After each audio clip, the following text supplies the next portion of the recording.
adabul Jum'ah, adab-adab menunaikan sholat Jumat. Kita tahu satu pekan satu kali kita diwajibkan oleh Allah Subhanahu wa taala untuk menunaikan ibadah Jumat. Allah Subhanahu wa taala berfirman, "Ya ayyuhalladzina amanu," hai orang-orang yang beriman, "idza nudiya lis-sholati min yaumil jum'ah," apabila diseru untuk menunaikan salat Jumat, "fas'au ila dzikrillah," maka bersegeralah untuk menunaikan salat Jumat itu guna mengingat Allah. "Wadarul bai'," tinggalkanlah semua jual beli. Tinggalkanlah seluruh pekerjaan transaksi duniawi untuk memenuhi panggilan Allah. Dzalikum khairul lakum in kuntum ta'lamun. Yang demikian itu lebih baik bagimu jika engkau mengetahui. Ada dua perintah Allah Subhanahu wa taala dalam ayat ini. Yang pertama adalah fas'au ila dzikrillah, bersegera untuk datang memenuhi panggilan Allah. Bersegera untuk menunaikan salat Jumat. Kemudian yang dijelaskan oleh Allah dalam ayat ini juga adalah wadarul bai', tinggalkanlah seluruh aktivitas, tinggalkanlah seluruh jual beli yang menggadaikan nasib kita untuk duniawi. Kita berpindah hijrah menuju ukhrawi, memenuhi panggilan Allah Subhanahu wa taala. Karena di situ ada hakikat kebahagiaan yang sesungguhnya. Sehingganya Allah tutup ayat ini. Dzalikum khairul lakum in kuntum ta'lamun. Yang demikian itu jauh lebih baik jika engkau mengetahui. Hamba Allah, ada perintah untuk segera datang, tetapi Allah Subhanahu wa taala tidak sekedar memerintahkan, melainkan Allah senantiasa memberikan janji kepada hamba-hambanya yang mentaati perintah Allah, yang mematuhi seruannya, yang mengindahkan himbauannya, tidak mengabaikan perintah-perintah Allah itu. Bagi orang-orang yang segera datang menuju rumah Allah, memenuhi panggilan Allah salat Jumat, dikabarkan oleh Rasulullah sallallahu alaihi wasallam dalam hadis yang sangat panjang bahwasanya Rasulullah sallallahu alaihi wasallam bersabda, "Idza kana yaumul jum'ah," apabila datang hari Jumat, waqafatil malaikati ala abwabil masjid, Allah mengutus beberapa orang malaikat yang untuk senantiasa berdiri di pintu-pintu masjid. Wa yaktubunal awwal fal awwal, gunanya untuk mengabsensi orang-orang yang datang pertama kemudian yang berikutnya. Wa masalul muhajjir ilal jum'ah, barang siapa yang bersegera untuk memenuhi panggilan Allah, fas'au ila dzikrillah tadi, bersegera memenuhi panggilan Allah. Siapa saja yang bersegera, bergegas untuk memenuhi panggilan Allah, yaitu untuk menunaikan salat Jumat. Kamasalil ladzi yuhdi badanah, Allah berikan hadiah, yaitu setara dengan kurban seekor unta. Orang yang datang di kloter pertama atau yang pertama memenuhi panggilan Allah, bersegera menunaikan perintah Allah salat Jumat, maka dia diberikan hadiah oleh Allah. Allah tidak sekedar memerintah untuk segera datang, tetapi Allah juga memberikan hadiah bagi orang yang senantiasa memenuhi panggilan Allah, yang segera datang. Yang datang pertama, kamasalil ladzi yuhdi badanah, dia diberikan hadiah laksana berkorban seekor unta. Summa kalladzi yuhdi baqarah, yang datang berikutnya diberikan hadiah laksana berkorban seekor sapi. Summa kalladzi yuhdi kabsa, kemudian yang datang berikutnya diberikan hadiah oleh Allah laksana berkorban seekor kibas yang sangat besar. Summa kalladzi yuhdi dajajah, summa kalladzi yuhdi baidah. Kemudian yang datang berikutnya dan berikutnya laksana sedekah seekor ayam dan laksana sedekah beberapa butir telur. Wa idza kharajal imam, apabila imam sudah keluar, wa qa'ada 'alal mimbar, dan sudah duduk di atas mimbar. Ini kebiasaan Rasulullah menanti salat Jumat berada di dalam kamarnya yang menjadi makamnya sekarang. Maka fa idza kharajal imam, apabila imam sudah keluar, berarti imam yang dimaksud adalah Rasulullah sallallahu alaihi wasallam dan seluruh imam-imam yang akan menjadi khatib Jumat. Fa idza kharajal imam, apabila imam sudah keluar, wa qa'ada 'alal mimbar, dan duduk di atas mimbar, berarti yang menjadi khatib Jumat adalah imam Jumatnya. Yang menjadi imam Jumatnya adalah khatib Jumatnya, tidak dipisahkan. Imamnya lain, khatibnya lain. Dalam hadis ini, fa idza kharajal imam, apabila imam sudah keluar, wa qa'ada 'alal mimbar, dan sudah duduk di atas mimbar, tawau suhufahum wa jalasu, para malaikat menutup suhuf mereka. Suhuf artinya lembaran-lembaran, catatan-catatan absensi para malaikat. Maka malaikat menutup buku absennya. Yang datang setelah khatib naik mimbar tidak mendapatkan absensi malaikat yang akan menjadi saksi pada hari kiamat. Wajalasu, kemudian para malaikat itu segera duduk, yastami'una dzikra, untuk mendengarkan khutbah. Jadi setiap salat Jumat dihadiri oleh para malaikat, dan malaikat juga ikut mendengarkan khutbah.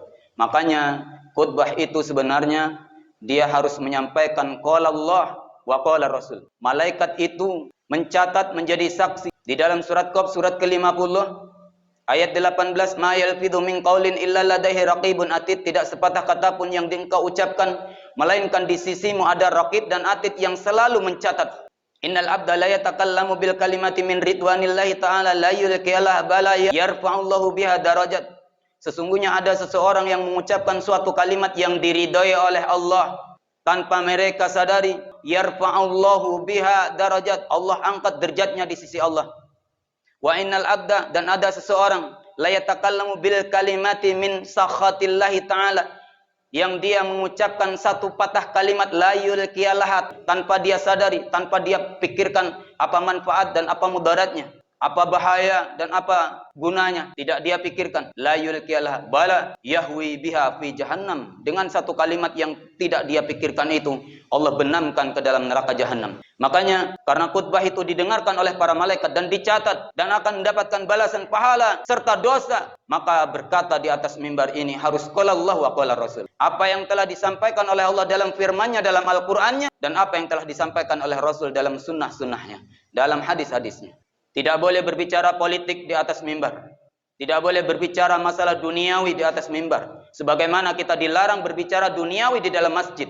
Oleh karena itu hamba Allah, itu yang harus kita perhatikan. Kita harus menyampaikan kebenaran dimanapun, kapanpun, dalam kondisi apapun. Apalagi di atas mimbar. Maka di situ para malaikat mendengarkan khutbah. Dan kita diperintahkan agar segera datang ke masjid sebelum khatib naik mimbar. Supaya kita mendapatkan keutamaan di sisi Allah Subhanahu wa taala. Mudah-mudahan pesan singkat dari yang disampaikan oleh Rasulullah SAW melalui perpanjangan lisan yang telah Ustaz sampaikan dalam rangka balighu anni walau ayah, sampaikanlah dariku walaupun hanya sepotong ayat atau hadis, mudah-mudahan ada manfaatnya bagi kita dan kita amalkan. Karena yang butuhnya kita adalah amalan. Ilmu, al-ilmu bila amalin kasadarin bila samar. Ilmu jika punya banyak tapi enggak diamalkan, enggak ada buahnya, enggak ada manfaatnya. Jangankan untuk orang lain, untuk diri sendiri tidak ada manfaatnya. Bahkan ilmu itu akan menghinakannya di akhirat kelak. Karena mereka setelah mengetahui tetapi tidak diamalkan, kabura maqtan 'indallahi an taqulu ma la taf'alun. Allah murka sama orang yang pandai menyampaikan ilmu tetapi dia tidak mengamalkannya. Ini dimurkai oleh Allah Subhanahu wa taala baik di dunia maupun di akhirat. Biar sedikit tapi kita amalkan, kita buktikan. Mari kita datang lebih awal lagi setiap salat Jumat, karena itu perintah Allah, fas'au ila dzikrillah, bersegera untuk mengingat Allah. Dan ada penekanan dari Rasulullah SAW sebelum khatib naik mimbar kita mendapatkan keutamaan laksana berkorban seekor unta, seekor sapi, seekor kibas, dan bersedekah seekor ayam atau beberapa butir telur. Mudah-mudahan ada manfaatnya. Fa'tabiru ya ulil absar la'allakum turhamun. Alhamdulillah wahdah wassalatu wassalamu ala Rasulillah wa ala alihi wa sahbihi wa mawalah. Asyhadu an la ilaha illallah wahdahu la syarikalah wa asyhadu anna Muhammadan abduhu wa rasuluh. Qala Allah Ta'ala fi kitabihil karim, a'udzu billahi minasyaitonir rajim. Bismillahirrahmanirrahim. Wal asri innal insana lafi husr illa alladziina amanu wa 'amilus shalihat wa tawassaw bil haqq wa tawassaw bis sabr. Demi masa sesungguhnya seluruh manusia rugi. Illal ladzina amanu, kecuali orang beriman. Kita kalau beriman tidak akan merugi. Wa amilus shalihat, beramal soleh di atas keimanan. Jadi beramal soleh itu harus atas dasar iman. Di mana yang dikatakan iman, al-iman tasdiqu fi qalbi wa taqriru bil lisan wa jawarihi bil arkan. Diyakini di dalam hati bahwa Allah memerintahkan kita untuk beramal soleh. Diyakini di dalam hati setiap amal soleh ada pahalanya. Man amila sholihan falinafsihi wa man asafa 'alaiha. Siapa berbuat baik, kebaikan untuk diri sendiri. Siapa berbuat jahat, dosa kembali kepadanya. Fa may ya'mal mithqala dzarratin khairan yarah wa may ya'mal mithqala dzarratin syarran yarah. Sekecil apapun kebaikan ada pahalanya di sisi Allah. Sekecil apapun dosa ada balasannya di sisi Allah. Maka itu yang harus kita yakini di dalam hati. Kemudian wa taqriru bil lisan, diucapkan dengan lisan. Kita akui bahwasanya ibadah itu bukan sekedar hanya niat di dalam hati, tetapi butuh bukti melalui amalan lisan. Kemudian wajawarihi bil arkan, kita implementasikan dalam kehidupan, kita praktekkan dengan anggota badan. Itulah yang iman. Sehingganya kita jika melakukan tiga hal ini, maka kita tidak akan merugi. Kita beramal atas dasar keimanan, berucap atas dasar keimanan. Dalam amalan, la yu'minu ahadukum hatta yuhibba li akhihi ma yuhibbu li nafsihi. Tidak beriman seorang di antara kamu sebelum mencintai saudaranya sesama muslim seperti dia mencintai diri sendiri. Ini amalan praktek ubudiyah kepada Allah Subhanahu wa taala melalui praktek amaliyah. Bagaimana kepedulian kita kepada orang lain. Kemudian, mangkana yu'minu billahi wal yaumil akhir falyaqul khairan aw liyasmut. Siapa mengaku beriman pada Allah dan hari akhir, hendaklah berkata yang baik atau lebih baik diam. Jadi, perkataan pun dikaitkan dengan keimanan. Oleh karena itu, marilah kita senantiasa mengimplementasikan, membuktikan iman kita, yaitu diyakini di dalam hati, diucapkan dengan lisan, dan dibuktikan dengan anggota badan. Kemudian, yang tidak akan merugi adalah watawassaw bil haq, watawassaw bis sabr. Senantiasa menyampaikan nasihat kebenaran, karena ad-dinun nasihat, agama ini seluruhnya adalah nasihat. Oleh karena itu kita sampaikanlah agama sebagai nasihat dalam rangka menunaikan perintah Allah Subhanahu wa taala. Hamba Allah, ada beberapa hal yang perlu kita ketahui tentang pelaksanaan salat Jumat. Pertama, mandi. Idza jaa ahadukumul jum'ah, apabila kalian datang untuk menunaikan salat Jumat, falyaktasil, hendaklah mandi. Ghuslul wajibun ala kulli muhtalim. Mandi hari Jumat itu sebelum salat Jumat wajib bagi orang yang sudah muhtalim. Muhtalim ini mimpi basah. Pertama, mandi. Yang kedua, memakai baju yang bagus. Allah Subhanahu wa taala berfirman di dalam surat Al-A'raf 31, "Ya bani Adam, wahai anak Adam, khudhu zinatakum 'inda kulli masjid." Pakailah pakaianmu yang indah setiap kali akan beribadah di masjid. Kemudian ketika keluar dari rumah, melangkahkan kaki kanan, mengucapkan bismillah, tawakkaltu 'ala Allah, la haula wala quwwata illa billah. Berdasarkan hadis riwayat At-Tirmidzi dan Abu Daud. Hadis ini adalah sahih. Kemudian membaca doa, Allahumma ja'al fi qalbi nura, wa ja'al fi lisani nura, wa ja'al fi basari nura, wa ja'al fi sam'i nura, wa an yamini nura, wa an yasari nura, wa fawqi nura, wa tahti nura, wa amami nura, wa khalfi nura, wa ja'alni nura. Ini doa bisa didapatkan di dalam hadis sahih Bukhari dan Muslim dan di buku doa-doa menuju masjid. Diulang-ulang berkali-kali. Sudah selesai diulang lagi. Kemudian menjelang masuk masjid, kita membaca doa, A'udzubillahil azim wa biwajhil karim wa sultanihil qadim minasyaitonir rajim, bismillah wassalatu wassalamu ala Rasulillah, Allahumma iftah li abwaaba rahmatik. Itu hadis riwayat Abu Daud. Adapun riwayat Muslim, idza dakhala ahadukumul masjid falyaqul Allahumma iftah li abwaaba rahmatik wa idza kharaja falyaqul Allahumma inni as'aluka min fadlik. Kemudian memilih saf yang pertama. Selagi kosong, saf pertama itu diisi sampai penuh saf pertama. Sehingganya sholat Jumat itu tidak dilangkahi oleh saudara-saudara kita. Ketika ada saudara kita yang masbuk, terlambat, tidak melangkahi, bagaimana mengganggu saf-saf kita. Makanya saf pertama itu lebih diutamakan. Berdasarkan hadis Sahih Bukhari dan Sahih Muslim. Lau ya'lamun nasu ma fin nidai wa safil awal, sekiranya manusia tahu tentang pahala mengumandangkan azan dan menempati saf-saf yang pertama. Summa lam yajidu illa ayastaimu alaih. Kemudian dia tidak bisa mendapatkan saf yang pertama itu dan tidak bisa mengumandangkan azan karena sudah ada petugasnya dan sudah diisi oleh orang lain. Melainkan dengan cara undian, lastaham, pasti mereka akan melakukan undian. Kemudian sholat sunat 2 rakaat sebelum duduk. Idza dakhala ahadukumul masjid falyarka' rak'ataini qabla ayajlis. Apabila engkau masuk masjid, maka sholat sunat 2 rakaat sebelum duduk. Walaupun khatib sedang berkhutbah di atas mimbar. Ini jaa Sulaik al-Ghatafani yaumul jum'ah wa Rasulullah sallallahu alaihi wasallam yakhtubu 'ala mimbar. Sulaik masuk ke dalam masjid, Rasul sedang berkhutbah pada hari Jumat. Kemudian waqa'ada, Sulaik ini langsung duduk. Faqala Nabi sallallahu alaihi wasallam, "As-salaita ya Sulaik? Apakah engkau sudah salat wahai Sulaik?" Kemudian Sulaik mengatakan, "Belum." Kemudian salli rak'atain falyatazawwaj fihima.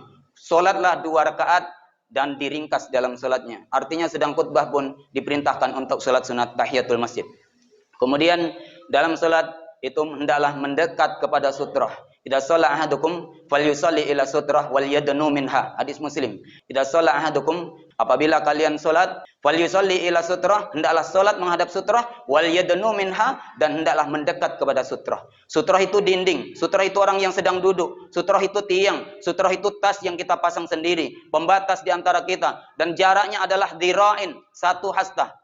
1 dhira' itu jarak yang paling panjangnya. Tidak boleh terlalu jauh. Supaya apa? Mengikuti sunnah Rasulullah SAW. Makanya hakikat cinta kepada Rasulullah SAW meneladani Rasulullah SAW. Apa yang dikatakan, apa yang diperintahkan, apa yang ditetapkan itu yang diamalkan. Hakikat tidak cinta kepada Rasulullah adalah menyakiti Rasulullah SAW, membuat syariat baru. Apa yang diperintahkan tidak dikerjakan, apa yang dilarang malah dilakukan. Ini hakikat cinta kepada Rasulullah SAW, antara cinta palsu atau cinta yang sebenarnya. Kalau cinta kepada Rasulullah SAW, laksanakan apa yang diperintahkan, tinggalkan apa yang dilarang. Kemudian kita senantiasa menjaga bagaimana keaslian agama Rasulullah SAW.